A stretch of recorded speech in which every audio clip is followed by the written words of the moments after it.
We'll start with that, the artifact power situation. And first off, artifact knowledge. So upon logging in, players found that the AP requirements were surprisingly low based off what we had expected from the PTR. And as it turns out, Blizzard have advanced artifact knowledge by an additional 4 weeks on live servers. Wait, what? That's something that will massively cut down on the amount of AP farming what needed the fuck? to keep Wow. up. As Wowhead points out, you We're not now dark. only Thanks for need 1,000 bits. Appreciate that, man. 158k artifact power to unlock your first miner slot, down from 453k on the PTR.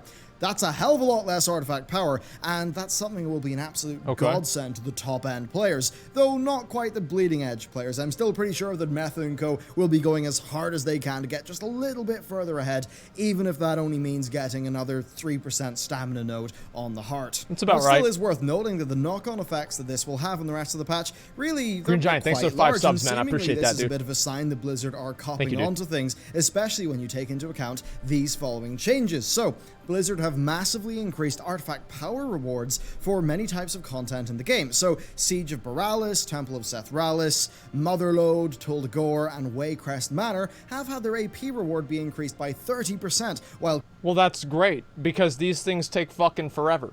You know the funny thing about this? Is that literally this was the exact same problem that happened back in Legion with Maw of Souls and Archway awarding the same AP, and everybody wanted to do Maw of Souls. So Blizzard is literally doing the exact same thing wrong that they did in Legion, and now they're fixing it like 6 months after the fact.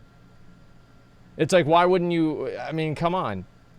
King's Rest and Shrine of Storms have been increased by 60%. That's not all though, as the Mythic plus 10 bonuses have been changed. So your End of Run chest from Metaldazar, Freehold, and Underrot is now a base of 280 AP, down from 290, while Siege, Temple, Motherlode, Tull Gore, and Waycrest will give you 360, up What from 290, the fuck? and King's Rest and Shrine of Storms will give you 440. And what's actually better is that for every level above 10 in the Keystone, you get an extra 30 AP, up from 10, which does make them a fair bit more lucrative. That's not all though. The weekly Mythic Keystone chest box now gives you a baseline 3,800 AP and then a bonus of 75 per level, up from 50. So what does this mean overall? Well, dungeons are still not an incredible amount of AP if you continue. They're a waste of time. But they certainly are looking they're a waste better, of time. and it is the case that if you do your weekly Mythic plus 10 push, that's pretty darn lucrative. For an example, a plus 12 King's Rest, that's like 440 plus 60, so 500 from the chest, then a plus 12 on your weekly will give you 3,800 for the chest baseline, plus another 900, so that's 4,700 from the chest, plus 500-ish from the run. That's pretty strong for doing one dungeon if you're, up to par in that. 5,000? Oh, actually, yeah, that's a pretty good amount. Because killing a raid boss is now far more lucrative. You'll get 900 from defeating a current tier raid boss, up from 450. Oh, this is actually good. Like, straight up, this is actually a good change. Thank fucking God they're making raid bosses lucrative for AP. Like, Little Ant, thank you much for the 5 Get the Community subs. Thank you, thank you, thank you. Like, this is what they've needed to do for the longest time. And I don't know why this has taken them so long. This is, again, the same problem. They're literally repeating the exact same mistakes that they made in Legion again. They did this in Legion too. They have then also changed old tier raid bosses to award 450. Now, I doubt that that will become a common way to farm AP, but it certainly is nice to see that older content continue to still, have relevance, I suppose. That's something I always do like to see. Now, moving on to islands, we've also seen a lot there. Heroics now give you 300, up from 225, while Mythics and PvP are now 450, up from 350, with the weekly then being 3,500. Mythics should be 1,000. Or sorry, PvP should be 1,000. Like, that would actually get people to do PvP islands. Like, the thing is that, like, nobody is going to intentionally... Like, if you do a Mythic Island... Like, here's the thing, is that doing a Mythic Island, the chance of winning is basically guaranteed. Like, if you lose an island... Like, I mean, how bad do you have to be at the game to actually lose an island? I don't even know. But if you actually have the PvP, there is a lose scenario. And because there's a lose scenario, a lot of people aren't going to do it. So if the rewards are the same, it's not going to be worth it. Thank you very much, man. I appreciate the bits, man. Thank you very much, Winter Night. Thank you. For the Alliance, you're goddamn right. Okay. up from 2,500. So combine that with the treasure quest being still very powerful, and the islands are now even stronger in terms of getting AP. Plus, of course, they also doubled the AP that you get from emissaries. And then on the topic of doubling, well, AP from PvP has been doubled. Yes, doubled. Your first win of the day is 100% more, and then 2v2 wins are a baseline of 240 each, while 3v3s are 300 each. Wow. Unrated BGs are 300, epic BGs are 600, and rated BGs are 1,050, with against overwhelming odds being 2,000, up from 1,000. PvP really didn't give you enough AP, in my view, in the past. Yeah, it didn't at all. So this change, I think, does go a long way to this improving that situation. So what does this overall mean? Well, it's actually a good thing. First, I think it's a tacit admission that artifact power is just going to be serving a smaller role in this patch. I guess it feels a little bit like AP did in 7.3, where you kind of had to put a little bit of effort in to like meet the minimum requirement of the system. Well, you only did that for the Netherlight Crucible. After that, nobody gave a fuck. I'll be right back. I can take a piss.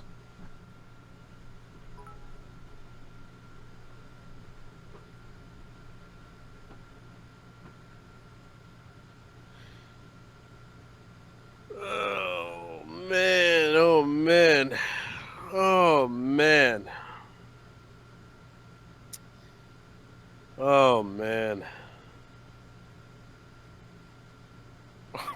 oh man, oh man, what a day, what a day, oh man, what a day.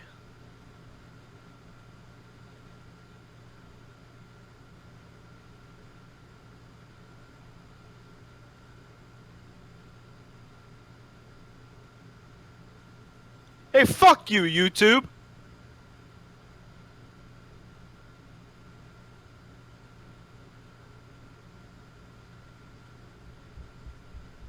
Yeah, I hope that gets put in.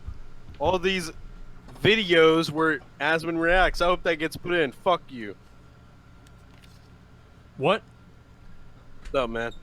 Not much. What are you saying? Nothing. Let's continue with the saying, video. Fuck you. Okay, alright.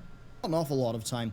Design-wise, it looks to me as if Blizzard were not particularly happy with players having to seek out AP from sources like other than what they wanted to do in the game. I think having AP be the primary motivator for doing something like a world quest or an island, well, I think that was an abject failure so far in PvP. Yes, it was. I think it drove a lot of negative sentiment. Blizzard seem to understand that now. I think there's a fine line between a task and a chore. Players are much happier when they're working towards goals that they've set for themselves instead. I don't like AP. I don't like the way that artifact knowledge works. I don't think they should have artifact knowledge. Artifact knowledge creates this thing where all of the work that you put in is ultimately futile because you know that in just a couple of weeks, you would have been able to do the same thing that you're trying to do now, like twice as fast. And it just creates this like weird thing where it's like, why am I even doing anything? I really don't like the way that works. Out of arbitrary ones and you know, especially ones that kind of have them push towards content that they want no part of. And with this patch, I think we see a lot of that reflected in the design, which is a good thing.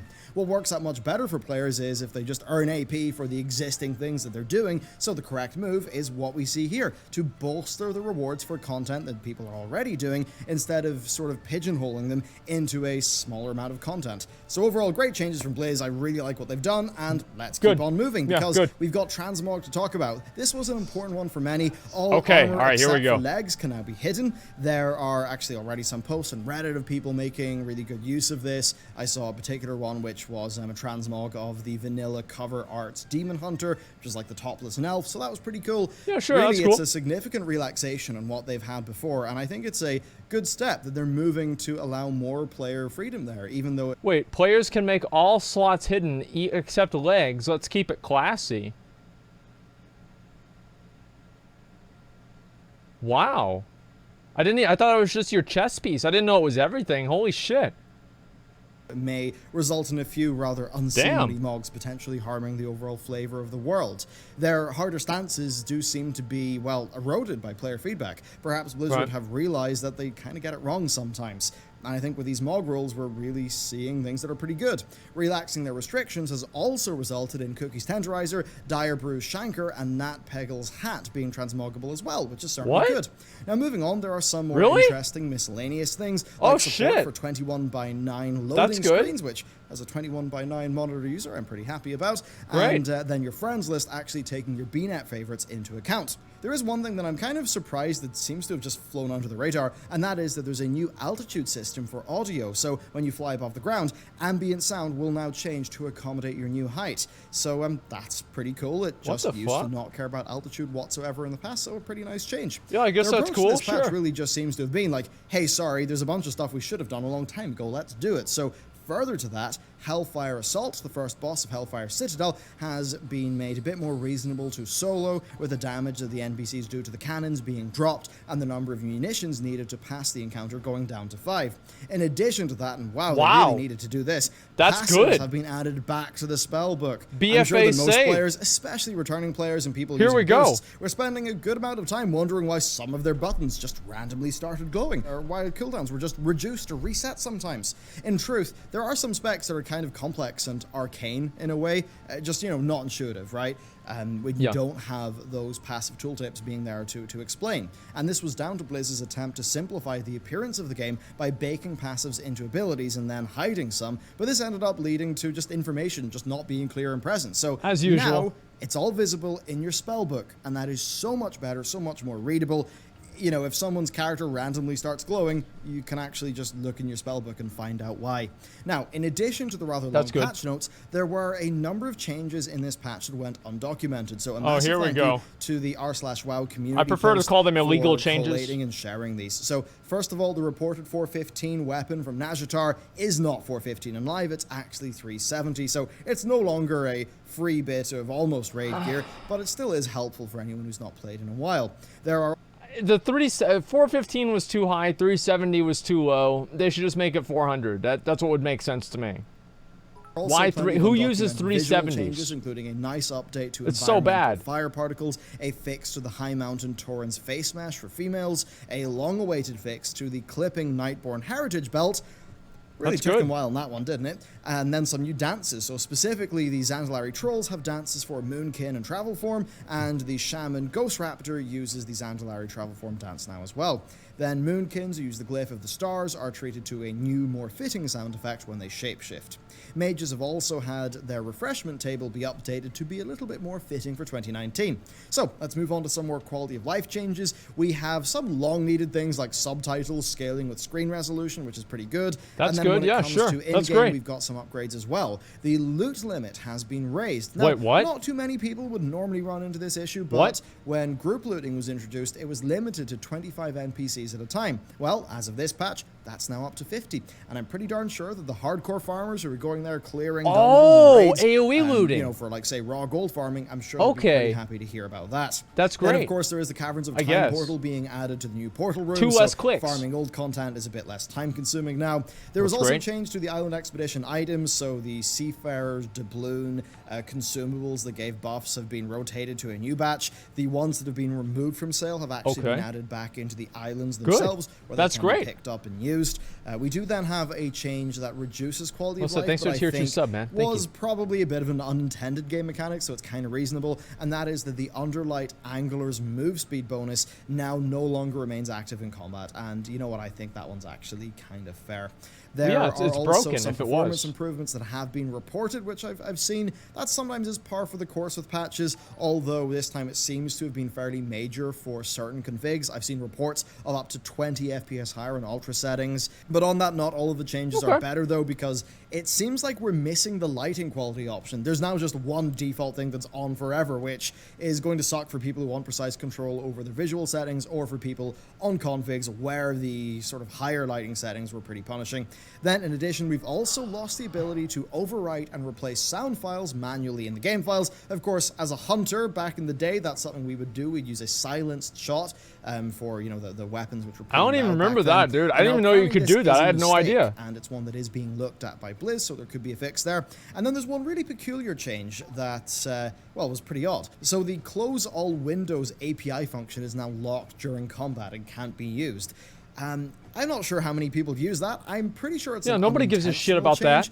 I can't really think why it would I mean, I matter guess it's too much for good, it but to be still. like that, so that's a little bit bizarre and I suppose inconvenient for some add-on authors. So there you go. Overall, this patch is promising for a variety of reasons. A lot of little things are finally being fixed, and a bunch of the systematic changes are pushing the game in a better direction. It's not like the game is significantly better, but if we look at the logic and the decision-making involved in some of these changes, we can definitely see that the live team is learning from their mistakes and moving in a more favorable direction. So Are they kind of learning from their mistakes? Yes, but they're learning from their mistakes too slow. Like, that's the problem, is like, yes, they are improving. This is the same thing that happened with Legion, is that Legion was really good at the end and it was really kind of shitty at the beginning.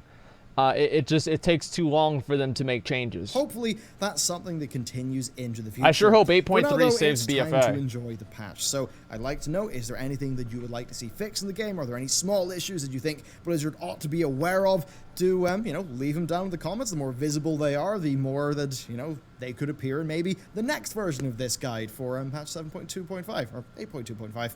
But anyway, with that said, thank you very much for watching, and with that, I'll see you next time. All right, let's go down here. Let's look at this. Can we have an expansion that's fun from the beginning? That's the problem. Here before Asmongold reacts with his stream. Okay, dude. Okay, all right, yep. And this is the most popular comment, too. Like, that's the best part. Like, I'm sorry, it's guaranteed, like, death and ball. Okay, all right, just a second. Let me scroll all the way. Yeah.